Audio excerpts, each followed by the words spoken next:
Let us start with sexual reproduction in flowering plant. ये पहला chapter है। इस चैप्टर में सबसे खास चीजें क्या है, तो इसमें एपोमिक्सिस जरूर पढ़ लीजिए। एपोमिक्सिस जरूर पढ़ लीजिए। एपोमिक्सिस में क्या होता है ये थोड़ा ध्यान देना है। यहाँ पर formation of embryo without sexual reproduction,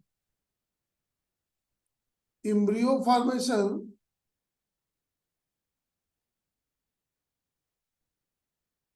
या development of seed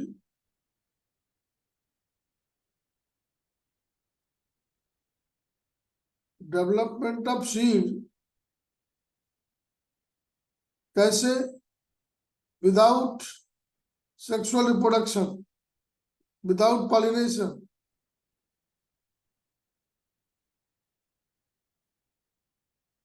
without fusion of gamete. इसमें जो होता है no fusion of gamete.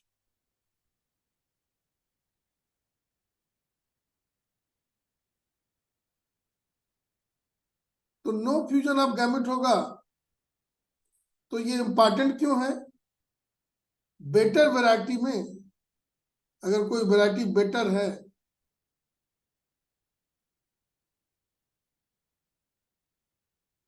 Better variety है, अगर इसमें सेक्सुअल रिप्रोडक्शन हो रहा है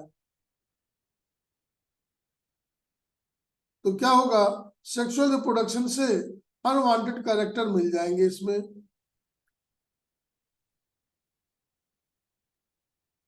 एडिशन ऑफ अनवांटेड ट्रेट्स, तो डाइल्यूशन ऑफ कैरेक्टर हो जाएगा।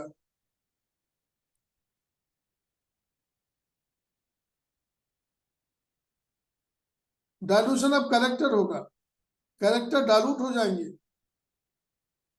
तो जो अच्छी वैरायटी है वो अच्छी नहीं रह जाएगी,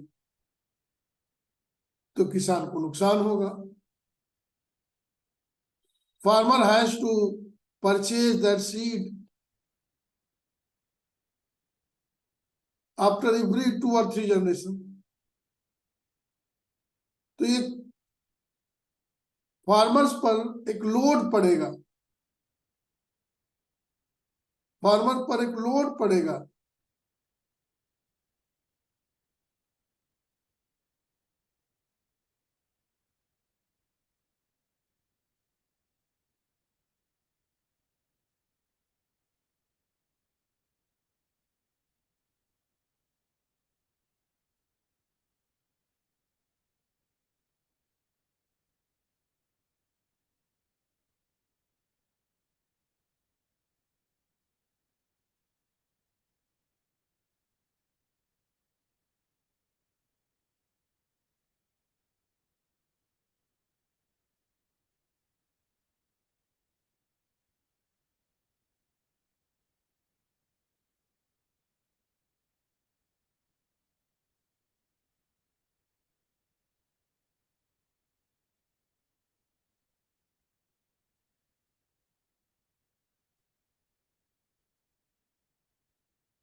तो क्वेश्चन पूछा अगर आपसे कि एपोमिक्सिस क्यों जरूरी है, तो आप बताएंगे एपोमिक्सिस में जो अच्छी वैरायटी के कैरेक्टर्स हैं वो डाइल्यूट नहीं होते। तो अगर हम फिर से चाहते हैं कि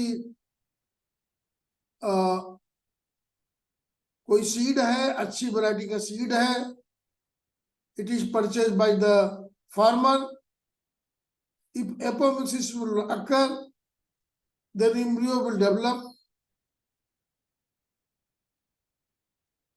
without fertilization. अब वो विदाउट फर्टिलाइजेशन एम्ब्रियो कैसे डेवलप करते हैं?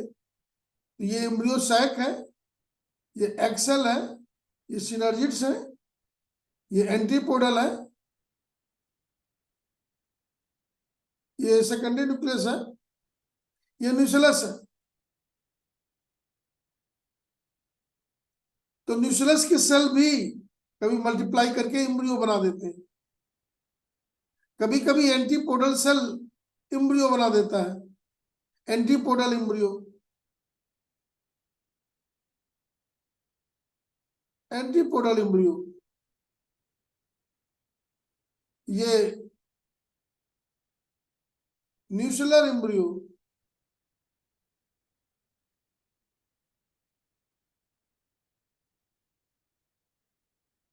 कभी कभी जो इंटेगमेंट है,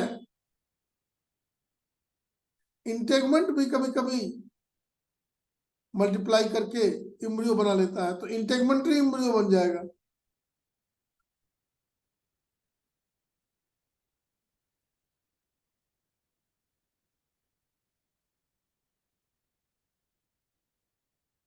ये कभी कभी synergid cell,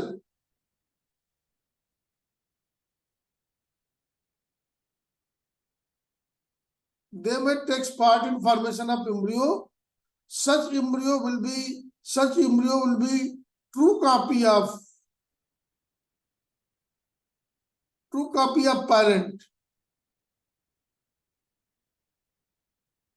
In this way, farmer has not to purchase seed after 2 or 3 generations if apomixis is favored.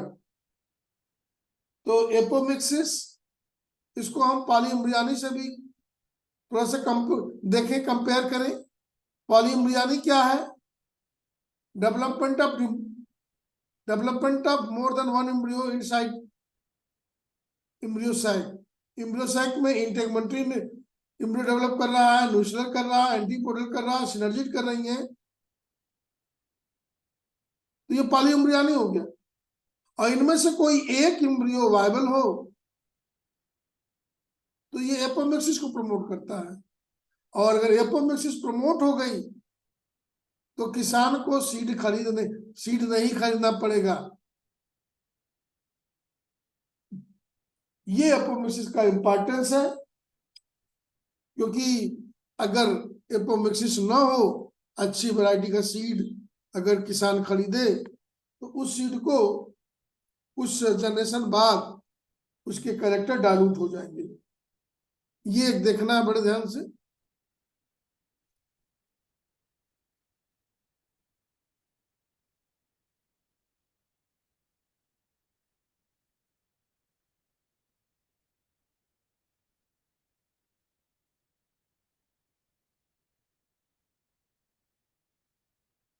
Apomixis बड़ा इंपॉर्टेंट हो गया। इसमें और क्या क्या इंपॉर्टेंट है?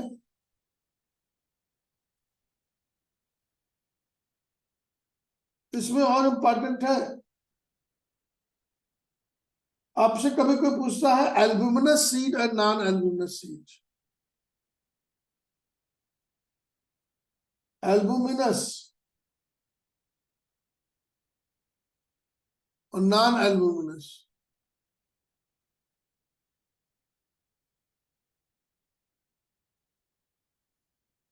ये सीड होते हैं।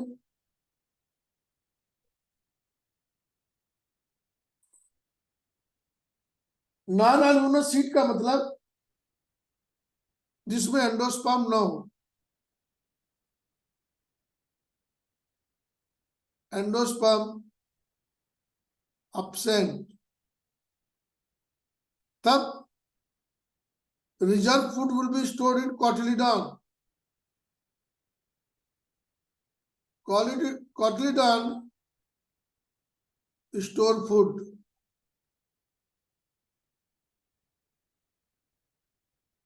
जैसे कि पी में, ग्राउंड नट में,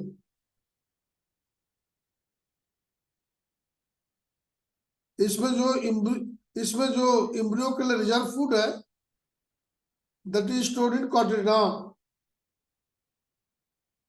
जबकि एल्ब्यूमिनस सीड की बात करें तो इसमें एंडोस्पर्म होगा, एंडोस्पर्म प्रेजेंट। ये कहां मिलेगा आपको? वीट में मिलेगा, मेज में मिलेगा, जो अनाज है आपके, कैस्टर में मिलेगा। ये याद रखिए, कम से कम एनसीईआरटी बुक में जितना लिखा हुआ, ये एल्ब्यूमिनस सीड है। दो seed in which endosperm is present, wheat, maize, custard, and those seeds in which endosperm is absent, कार्डिडान is present। P में, ग्राम में आपको कार्डिडान स्पष्ट मिलेगा, ग्राउंडनट में कार्डिडान स्पष्ट मिलेगा। ये बड़ा इंपॉर्टेंट है।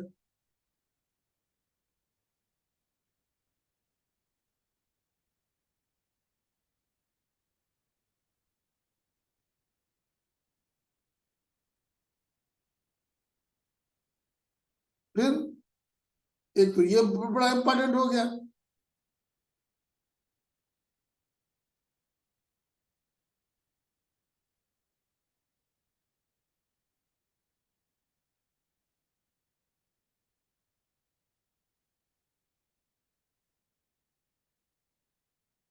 डेवलपमेंट ऑफ एम्ब्रियो,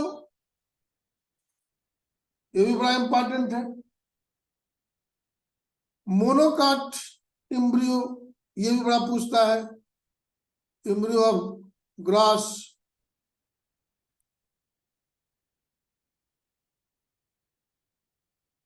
इसका भी डायग्राम बना लीजिए, देख लीजिए। डायग्राम बनाने में कुछ लोगों को प्रॉब्लम आती है।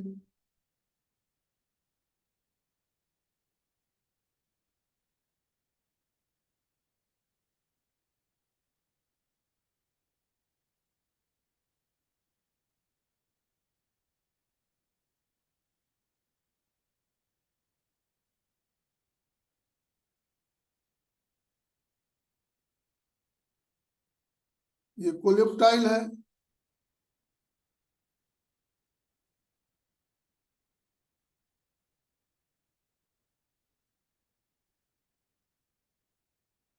और ये प्लूम्यूल है।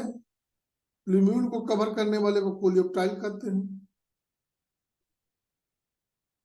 प्लूम्यूल, यहाँ जो कॉटिडान है उसको बोलते हैं स्क्यूटिलम, सिंगल कॉटिडान है। ये आपका रेडिकल है,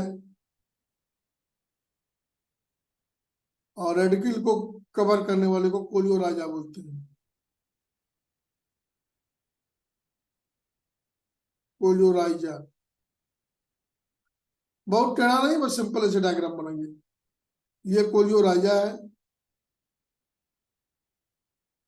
ये आपका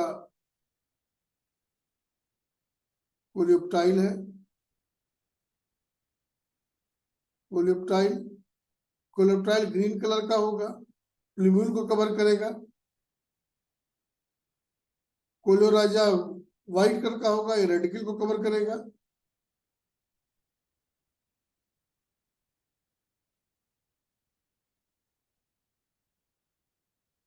ये डायग्राम बड़ा इंपॉर्टेंट है।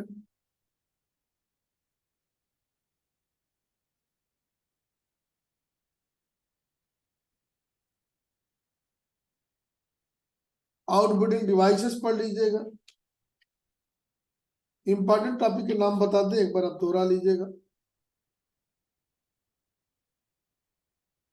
Development of embryo sac, development of embryo sac. एक ऐसा एम्ब्रियो सैक है, मोनोस्पोरिक है। सबसे ज्यादा इंपॉर्टेंट मोनोस्पोरिक होता है।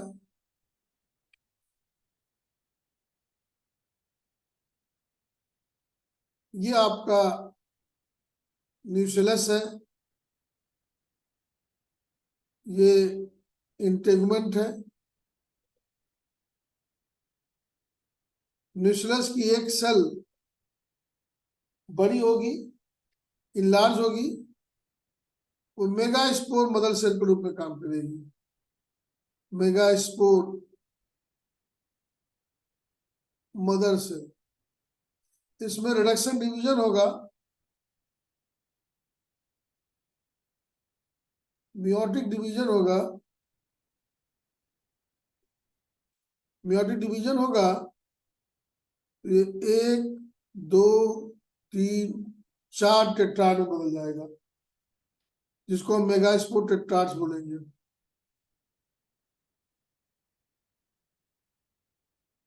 मेगास्पोर टेट्राड बनेंगे। 4 में से 3 डी जनरेट कर जाएगा, और ये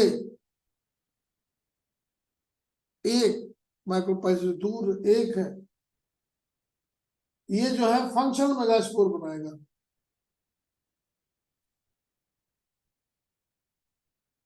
फंक्शनल मेगास्पोर, और 3 जो है ये डीजनरेटिंग है। डीजनरेटिंग मेगास्पोर है। अब ये जो फंक्शनल मेगास्पोर है, उसमें डिवीजन होगा न्यूक्लियस का, 2 न्यूक्लियस बनेंगे, इसकी साइज बढ़ेगी, 4 न्यूक्लियस बनेंगे।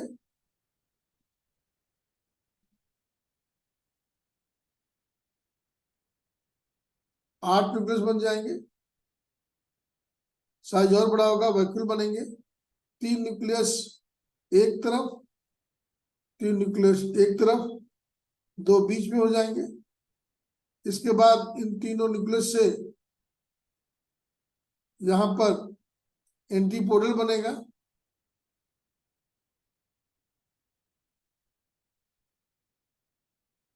ये एक्सेल बनेगा, और ये सिनर्जिड बनेगा।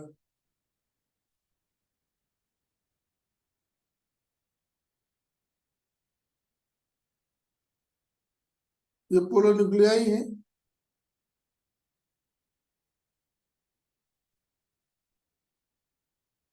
जो बाद में फ्यूज करके सेकेंडरी न्यूक्लियस बनाएगा। ये पूछा जाता है डेवलपमेंट ऑफ एम्ब्रियो सैक, और आप पता नहीं क्या जल्दी जल्दी बना देते हो, क्या बना देते हो। इतना जल्दी में मत रहिए, जब भी बनाइए साफ सुथरा बनाइए, सही बनाइए, गलत मत बनाइए। फिर एक चीज अक्सर पूछी गई है,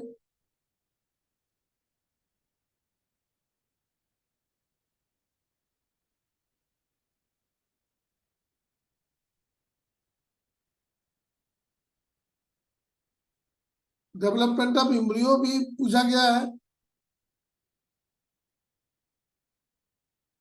मेल गैमेटोफाइट का डेवलपमेंट, लोग थोड़ा गड़बड़ हो जाते हैं। मेल गैमेटोफाइट का डेवलपमेंट जब पूछता है तो मेल गैमेटोफाइट,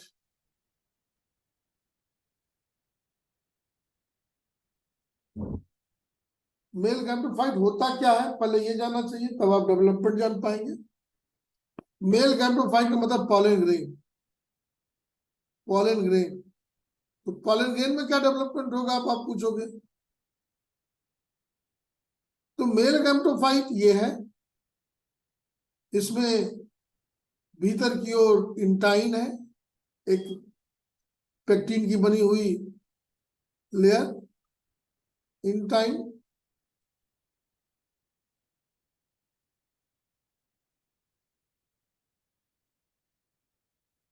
बाहर की ओर एक लेयर है, ये लेयर थोड़ी मजबूत है,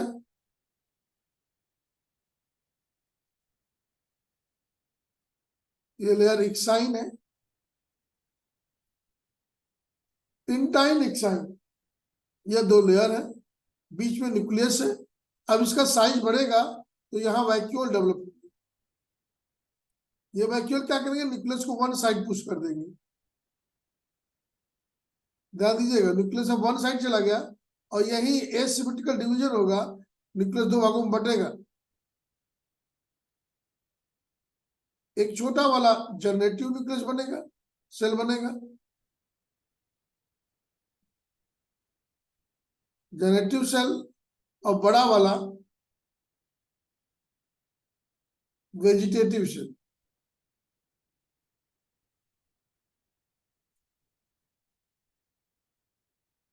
यही वेजिटेटिव सेल, बाहर एक साइन है, इंटाइन है, सब कुछ है। ये टूट हो गया, बाद में ये जनरेटिव सेल इससे डिटैच हो जाता है और ये फ्री फ्लोट करके ऐसे घूमता रहता है। ये वेजिटेटिव सेल का न्यूक्लियस है। टू सेल्ड स्टेज में अगर पॉलिनेशन होगा तो पॉलन ट्यूब बाहर निकलेगी, ये ट्यूब न्यूक्लियस के रूप में तब बिहेव करेगा, मतलब बाद में ये ट्यूब न्यूक्लियस ही कहलाता है, पॉलन ट्यूब में यही आगे बढ़ता है। और ये जो जनरेटिव सेल है, टू सेल स्टेज में तो ये स्थिति है। थ्री सेल स्टेज में क्या होगा, जनरेटिव सेल दो मेल गैमेट में बढ़ जाएगा।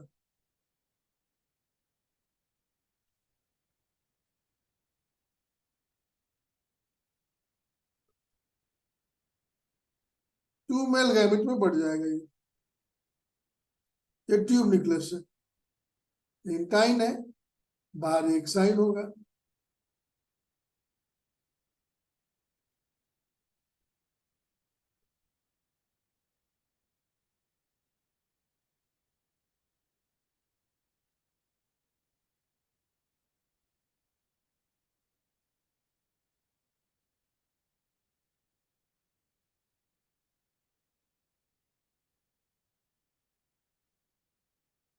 ये लेयर काफी मोटी होगी, साइन है।